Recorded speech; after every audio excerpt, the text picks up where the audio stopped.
주식시장에 근데 이제 3,000 깨지고 오늘 조금 올랐습니다만 2,900 조정 장세가 분명히 온다. 이렇게 닥터둠 같은 소리 하시는 분들이 더 많은 것 같아요. 최근에는 그렇습니다. 혹은 뭐 이미 왔거나 미국 테이퍼링도 이미 시장에 반영됐기 때문에 이렇게 된 거다. 뭐 이렇게 의견이 많습니다. 어떤 방향으로 바라보고 접근하는 게 좋은 건지.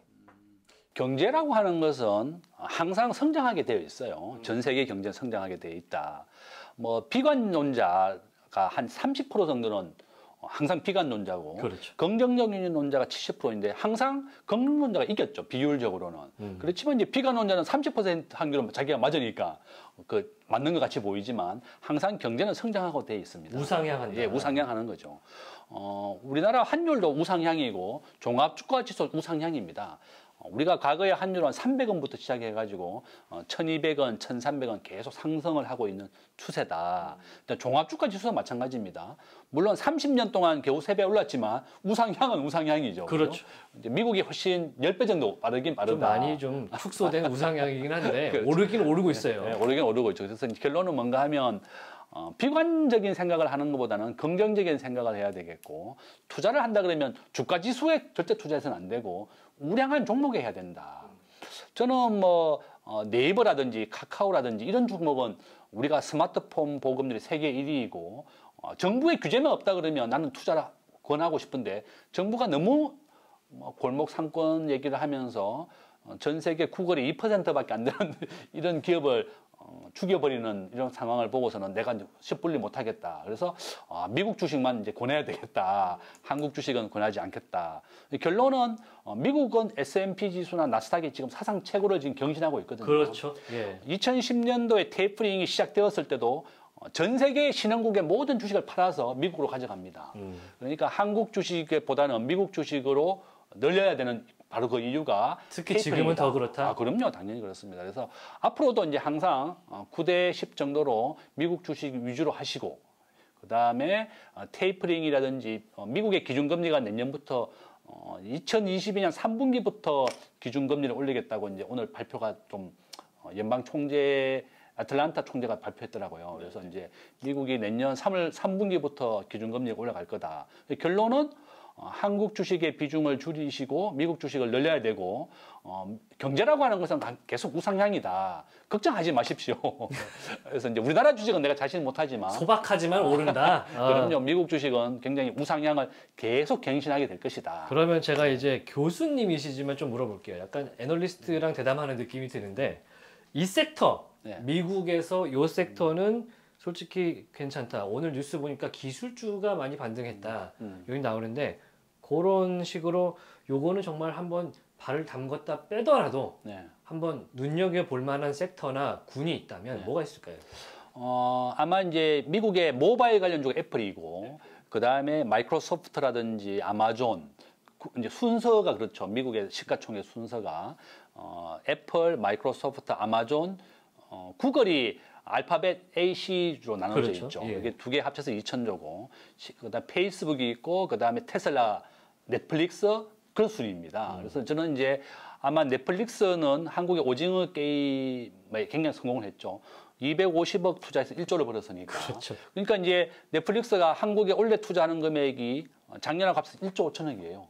한국에 엄청나게 많은 컨텐츠를 투자하고 있거든요. 우리나라 사람이 유태인보다 더 머리가 좋다 그러죠. 한국의 창의력이 대단하다. 세계 최고 수준입니다. 일단 그건 국뽕인 걸로. 네, 맞습니다. 그러니까 이제 한류의 BTS부터 해서 오징어 게임부터 해서 한국의 엔터테인먼트에 투자를 해서 저작권을 전부 다 넷플릭스가 가집니다. 그러니까 그거 얘기가 너무 많은데 정말 뭐 이게 도둑질이냐 뭐 이런 얘기까지 있어요.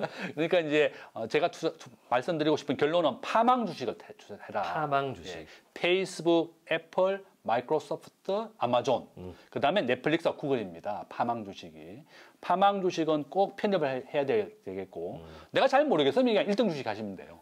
사실 뭐 넷플릭스 같은 경우에는 올해 상반기 말만 해도 이게 가입자 수도 정체돼 있고 이게 어렵지 않냐 했는데 오징어 게임 뭐 이런 것들이 연타로 터지면서 굉장히 성공적인 3분기를 맞이했단 말이죠. 그 이후에 좀 지켜봐야 될 것 같고, 파망 주식 한번 기억해 두겠습니다. 그러면은 자산 얘기도 한번 해보겠습니다. 뭐 주식 얘기 뭐 한참 했으니까 해외 얘기 겸해서 했는데 우리나라에서 자산이라고 하면은 네. 보통 떠올리는 게 당연히 부동산부터 그렇죠. 시작을 할 텐데 네. 너무 비싸고 손도 댈 수 없을 만큼 비싸죠. 특히 네. 20대 대학생이라면 이 살기 참 고달프다라고 생각할 정도로 싸지 않습니다. 네. 네. 그런데 그 와중에도 자산 뭐가 됐든 간에 잘 살펴보면 저평가되어 있는 친구들이 있을 거란 말이죠. 찾아야 되죠. 이제 결론은 이제 저도 이제 서울에 이제 대학을 온 게 88년도인데 어떻게 하면 내가 내 집을 가질 수 있을까? 남산에 올라가서 내가 한번 봤습니다. 서울에 그 수많은 불빛 중에 내 집 하나가 없더라고. 야, 정말 너무 억울하고 화도 나고 정말 부자가 되고 싶다. 지금 많은 분들이 그럴 것 같아요. 예. 어떻게 하면 부자가 되고 내가 내 집을 가질 것이냐. 언제 내 집을 사냐. 그렇죠. 이제 첫 번째는 아파트 청약 통장을 가입하는 거. 매달 10만 원씩 넣어야 되겠고, 그 다음에 이거는 60회가 넘어가게 되면 금액 우선입니다. 그러니까 돈이 없는 친구는 2만 원씩도 넣지만 청년층 대상으로 지금 말씀 주시는 거예요. 청년층이든 뭐 일반인이든 아파트 청약 통장은 매달 10만 원씩 넣어야 되겠고, 내가 돈이 있다 그러면 일시불로 1,500만 원 넣으십시오. 우리나라에서는 50평 이상은 1,500만 원 이상 넣어야지 청약을 할 수 있거든요. 그리고 600만 원 이상을 넣는 게 좋다. 일시불로 넣고 매달 또 10만 원씩 넣으십시오. 왜냐하면 우리나라에서는 38평 이상은 50% 추첨이에요. 사실 그 디테일도 있어요. 그죠? 네, 그렇죠. 네. 그러니까 이제 추첨하는 그 청약 가점이 낮은 사람들은 일시불로 600이나 1,000만 원을 넣으시고 38평 이상은 추첨하기 때문에 청약을 하는데 지금은 또 대출을 또 안 해주잖아요. 그렇죠. 아파트 당첨됐는데 대출을 안 해주니까 어떡해. 나는 참 정부가 집값을 올려놓고 그런 기사를 봤어요. 어느 굉장히 총만 막는 아파트 단지가 신규 이제 청약 발표를 했는데 절반이 입주를 포기했다더라. 야, 진짜 나는 정부가 너무한 것 같아요. 이게 생애 최초 당첨자라든지 전세 입자가 무슨 투기꾼이겠습니까, 그죠? 이 사람들이 전세를 올려달라고 해서 올려주는 거지 자기가 무슨 욕심이 있겠느냐. 그래서 이제 정부가 집을 안 지어서 집값을 이렇게 폭등시켰는데 거기에 대한 전세금 대출도 안 해준다는 것은 너무 가혹하다. 알아서 해라잖아요. 그래서 이제 결국에. 청와대에 막 15건 올렸대요. 국민청원으로. 그래서 이제 문재인 대통령이 야, 전세자금 대출해줘라. 이렇게 이제 발표가 돼서 그 당시에 이제 금융위원장이 그러면 금감원장이 전세자금 대출해주겠다. 이렇게 했는데 정부가. 사실 그것도 웃겨요. 그렇죠. 너무 가혹하죠. 네, 정부의 수장이 얘기를 했다고 해서 뭔가 갑자기 정책이 바뀐다는 건 그것도 사실 좀 뭐랄까 평가하기는 어렵습니다만 조금 많은 분들의 공감을 얻기에는 좀 부족하지 않는가라는 생각이 들고 부동산 청약통장 저도 열심히 하고 있는데 아직 되진 않았습니다. 자, 투자할 때 뭐 앞에서 장기적인 단기적인 뭐 어떤 스탠스를 가져야 되냐 말씀을 주셨는데 스탠스를 가지려면 투자를 해야 되는데 이제 카카오페이가 25일 날 청약하죠. 예. 네, 그렇습니다. 기업 공개에 대한 청약을 실시해요. 예, 저는 이제 뭐 대학생이나 돈 없는 사람이 제일 빨리 돈을 벌 수 있는 방법이 청약이다. 바로 공모전 청약이다. 카카오는 공모전 청약이 10,000원에 공모했습니다. 과거에. 10,000원에? 네, 10,000원에. 네이버는 20,000원에 했었고 그게 액면 분할까지 따지면 한 100배 정도 올랐죠. 카카오가 100배 정도 올랐고 네이버는 한 200배 정도 올랐죠. 공모 가격에 대비하면. 그래서 이제 카카오페이도 이제 공모전 청약을 하시게 되면 90만 원 가지고 꼭 하십시오. 25일, 26일인데 삼성증권, 대신증권, 한국투자증권 한 4개 증권사가 이번에 공모주를 받는데 네. 아마 뭐 20주 청약하면 한 두세 주, 한 주에서 3주 정도 나올 거예요. 큰 돈은 못 벌지만 딱 3일 만에 내가 한 30만 원 버는 거죠.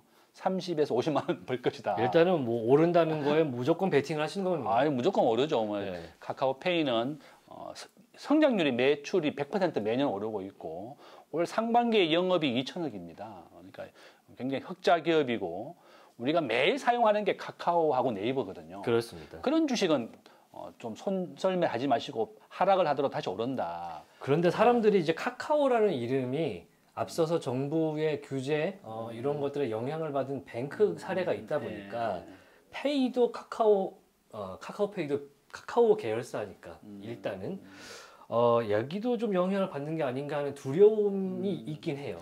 이제 공모주 청약을 하면 꼭 5일 이내 파십시오. 절대로 오래 잡고 있으면 안 되고 5일 이내 팔아야 되는 게 제일 중요하다. 그렇군요. 네, 첫 번째 청약할 것.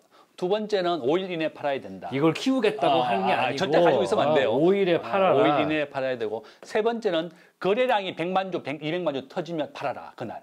그죠? 그렇게 그게 제일 중요하다.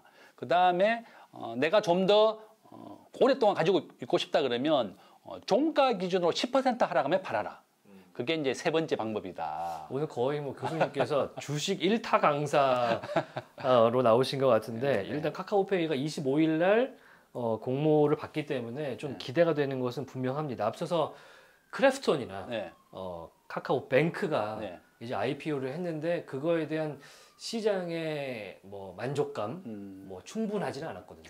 카카오뱅크는 39,000원에 공모해서 9만 원까지 갔었죠. 따상 가까이 갔었고 크래프톤은 저도 안 했습니다. 왜냐하면 기관 경쟁률도 낮았고 일반 경쟁률도 굉장히 낮았습니다. 당연히 해서는 안 되겠고 그 당시에 미국의 규제, 중국의 규제가 나왔어요. 게임을 금지하는. 그렇죠. 그래서 항상 뉴스를 잘 봐야 되겠고 기관 투자가 경쟁률이 1000대 1 넘어야 됩니다. 카카오페이는 2000대 1 넘었거든요, 어제. 그래서 가능성이 있다. 저는 따상 정도 갈 것이다. 따상 나왔으면 따상. 따상 갈 것이다. 그래서 카카오페이는 꼭 청약을 하셔야 되겠고. 저도 이제 조사를 좀 해보니까 예. 카카오뱅크랑 페이는 또 시스템이 또 다르고 또 쓰임새가 다르기 때문에 좀 이거를 카카오라는 이름 때문에 혼동하거나 약간 뭐 걱정을 할 필요까지는 없지 않느냐. 맞습니다. 이렇게 생각은 됩니다. 이번에 정부가 이제 보험 산업을 하지 말라고 얘기했는 것은 비교하는 하서 판매하는 것에 대해서 금지했는데 그렇죠. 카카오페이 매출액 1.5%밖에 영향을 안 줬어요. 카카오페이는 보험 비교 상품은 약 1%밖에 영향을 안 줬고 크게 영향이 없다. 예를 들어 카카오톡 기반의 쇼핑이라든지 이런 페이 플랫폼을 갖고 있기 때문에 맞습니다. 그거에서 나오는 수수료 이득이 예. 상당하잖아요. 그렇죠. 예. 예. 그걸로 이제 가는 회사고 25일 날 한번 저희가 그 전에 이 영상을 소개해 드릴 수 있으면 좋겠습니다.